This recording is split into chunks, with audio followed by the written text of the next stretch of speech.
በሳምንት ውስጥ ፀጉርሽን 1 ሴንቲሜትር የሚያሳድግ ቅባት ወይም ውህድ የለም። እውነቱን ለማወቅ ይህን ቪዲዮ እስከ መጨረሻው ተመልከች። ፀጉርሽ ከፊት ሸሽቶ ግንባራም ተብለሻል? ፀጉርህ ሳስቶ ወይም ተመልጦ ተቸግረሃል? ይህ ቪዲዮ ለእናንተ ነው። ብዙዎች የዋሿችሁን እውነት ዛሬ አብረን እንመለከተዋለን። የፀጉር እድገትን ለማፋጠንና ጤንነቱን ለመጠበቅ የሚረዱ ሳይንሳዊና ተፈጥሯዊ መንገዶችን እናያለን። አብራችሁ ይቆዩ። በተፈጥሮ የፀጉር እድገትን ለማፋጠን የሚያገለግሉትን 5 መንገዶችን አስቀምጫለሁ። አንደኛ፣ የራስ ቅል እንክብካቤ ስካልፕ ኬር። ጤናማ ፀጉር የሚበቅለው ከጤናማ ራስ ቅል ነው። የራስ ቅልን ማሳጅ ማድረግ። በቀን ለ5 ደቂቃ ያህል የራስ ቅልን በጣት ጫፍ ማሸት የደም ዝውውርን በመጨመር የፀጉር ቀዳዳዎች እንዲነቃቁ ያደርጋል፣ እድገትን ያበረታታል።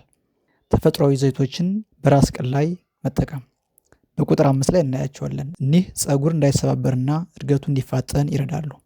2. የፀጉር አያያዝ ልምዶች። ፀጉርን በየቀኑ መታጠብ ተፈጥሯዊ ዘይቱን ስለሚያጠፋው በሳምንት 1 ወይም 2 ጊዜ መታጠብ ይመከራል። ሙቀት መቀነስ። ፀጉር ማድረቂያ ብሎው ድራየር ወይም መተኮሻዎችን አጠቃቀም መቀነስ። ፀጉርን በጣም አጥብቆ አለመሰራት ወይም አለመስራት፣ ይህ የፀጉር ስርን ሊያዳክም ይችላልና። 3. የተመጣጠነ ምግብ። ፀጉር በዋናነት ኬራቲን ከተባለ ፕሮቲን የተሰራ ስለሆነ የምንመገበው ምግብም ቀጥተኛ ተጽዕኖ አለው። በፕሮቲን የበለጸጉ ምግቦችን፣ በባዮቲን እና በዚንክ የበለጸጉ እንዲሁም በኦሜጋ 3 የበለጸጉ ምግቦችን ማዘውተር ለፀጉር እድገት ትልቅ አስተዋጽኦ ያበረክታል። ለእያንዳንዳቸው ምንጭ የሆኑ ምግቦችን በስክሪኑ ላይ እንደምታዩት ነው። ባዮቲን እና ዚንክ ለፀጉር ጥንካሬና ለሴሎች እድገት ወሳኝ ናቸው። ኦሜጋ 3 የራስ ቅል እንዳይደርቅና ፀጉርን እንዲያንጸባርቅ ይረዳል። በተራ ቁጥር 5 የምንመለከታቸው ተፈጥሯዊ ውህዶችን ነው።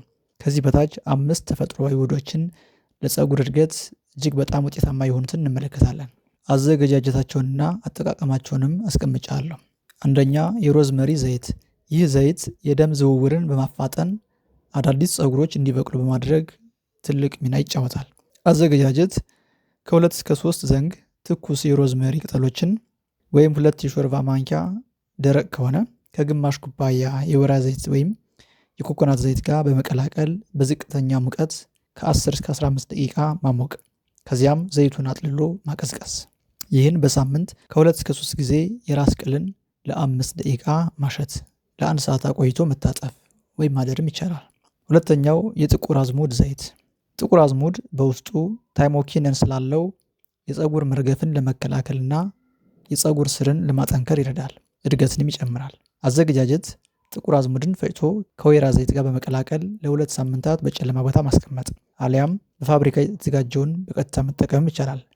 1 የሾርባ ማንኪያ ጥቁር አዝሙድ ከ1 ሾርባ ማንኪያ ወይራ ወይም ኮኮናት ዘይት ጋር በመቀላቀል የተገኘውን ውህድ ጥቂት ጠብታ እጅ ላይ በማድረግ ፀጉር በሳሳባቸው ቦታዎችና ግንባር አካባቢ ላይ በደንብ ማሸት፣ ተቀብቶ ማደር ወይም 2 ሰዓት አቆይቶ መታጠብ፣ በሳምንት ለ2 እስከ 3 ቀን መጠቀም። 3ኛ፣ የኮኮናት ዘይት። ኮኮናት ዘይት ፀጉር እንዳይሰባበርና እርጥበት እንዳያጣ እንዲሁም እንዲረዝም ያደርጋል። አዘገጃጀቱ፣ በፋብሪካ የተዘጋጀውን ንጹህ የኮኮናት ዘይት ወይም ኦርጋኒክ ዘይት መጠቀም፣ ሲቀዘቅዝ ስለሚረጋ በትንሹ ማሞቅ ያስፈልጋል። አጠቃቀም፣ ከፀጉር ስር እስከ ጫፉ መቀባት፣ ለ30 ደቂቃ ፀጉሩን በፎጣ ጠቅልሎ ማቆየት፣ በሳምንት 2 ቀን መጠቀም። በተራ ቁጥር 4 የምንመለከተው የሽንኩርት ውሃ ነው። የቀይ ሽንኩርት ውሃ። ቀይ ሽንኩርት በውስጡ ባለው ሰልፈር አማካኝነት ፀጉር በፍጥነት እንዲረዝም ያደርጋል፣ የፀጉር መሳሳትንም ይከላከላል።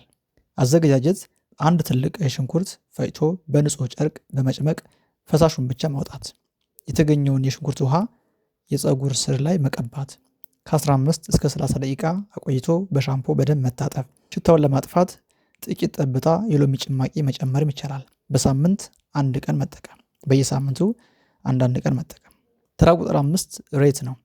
ሬት የራስን ቅልን በማቀዝቀዝና እርጥበት በመስጠት እድገትን ያፋጥናል።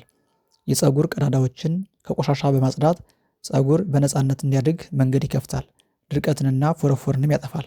አዘገጃጀት፣ 1 መካከለኛ ትኩስ የሬት ቅጠልን በመሰንጠቅ በውስጡ ያለውን ጄል በማንኪያ ማውጣትና ጄሉን ፈሳሽ እስኪሆን ድረስ መምታት። አጠቃቀም፣ ጄሉን በሙሉ ፀጉር ላይ እና የራስ ቅል ላይ መቀባት፣ ለ45 ደቂቃ አቆይቶ በውሃ መታጠብ፣ በሳምንት ለ2 ወይም 3 ቀን መጠቀም። ለተሻለ ውጤት የሚከተሉትን ልብ ይበሉ። አንዱን መምረጥ አስፈላጊ ነው።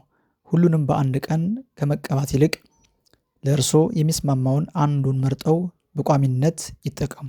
የሽንኩርት ውሃን ወይም ሬትን ከመጠቀሙ በፊት ደግሞ በትንሽ የቆዳ ክፍል ላይ ቀብተው ቼክ ያድርጉ።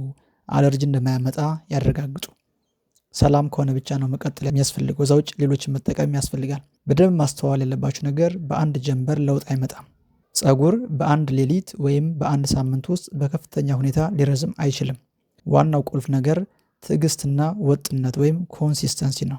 እንደ ሳይንሳዊ ጥናቶች ገለጻ የሰው ልጅ ፀጉር በአማካይ በወር ውስጥ ከ1.2 እስከ 1.5 ሴንቲሜትር ያህል ያድጋል። ለውጡን በፍጥነት ለማየት የሚከተሉት ነጥቦች መረዳት እንችላለን። የጊዜ ሰሌዳው ምን እንደሚመስል እንመልከት። እኒህን ውህዶች መጠቀም በጀመራችሁ ከ1-2 ሳምንት በኋላ በፀጉር ላይ የሚታይ የርዝመት ለውጥ ባይኖርም የፀጉር ልስላሴና የራስ ቅል ጤንነት መድረቅ ወይም ማሳከክ፣ መቀነስ፣ መሻሻል ይጀምራል። ከ4 ሳምንታት በኋላ ፀጉራችሁ ጥንካሬ ማግኘት ይጀምራል። አዳዲስ የሚበቅሉ ፀጉሮችም መታየት ሊጀምሩ ይችላሉ። ከ3 ወራት በኋላ በአጠቃላይ የፀጉራችሁ መጠን፣ ቮሊዩም እና ርዝመት ላይ ግልጽ የሆነ ለውጥ ማስተዋል ትችላላችሁ። ስለዚህ መወሰድ ያለባቸው ኮንቲኒቲ ነው፣ መቋረጥ የለባቸው ማለት ነው። እድገቱን እስኪያመጡ ድረስ ረዘም ላለ ጊዜ መወሰድ ያስፈልጋቸዋል ለውጡን በደንብ ለማየት። ማሳሰቢያ፣ የፀጉር መርገፍ ወይም አለማደግ ምክንያቱ ከሆርሞን መዛባት ወይም ከሌላ የጤና እክል ጋር የተያያዘ ሊሆን ስለሚችል እኒህን ተጠቅማችሁ ከፍተኛ ለውጥ ካጣችሁ የቆዳና ፀጉር ስፔሻሊስት ሐኪም ማነጋገር ጠቃሚ ነው። ከጠቀስናቸው ዘዴዎች ውስጥ የትኛውን ሞክረሽው ታውቂያለሽ? አስተያየትሽን ኮሜንት ላይ ጻፊልን። ይህ ቪዲዮ ለሌሎችም ጠቃሚ ስለሚሆን ሼር አድርጊ። ወንድሜስ የቱን ሞክረኸዋል? ሀሳብህን ኮሜንት ላይ አጋራን። ውድ ተመልካቾቼ በቀጣይ በሌላ ቪዲዮ እስክንገናኝ ድረስ ሰናይ ቆይታ እመኝላችኋለሁ። ጥያቄዎቻችሁን ኮሜንት ላይ አስቀምጡ። ሰላማችሁ ይብዛ።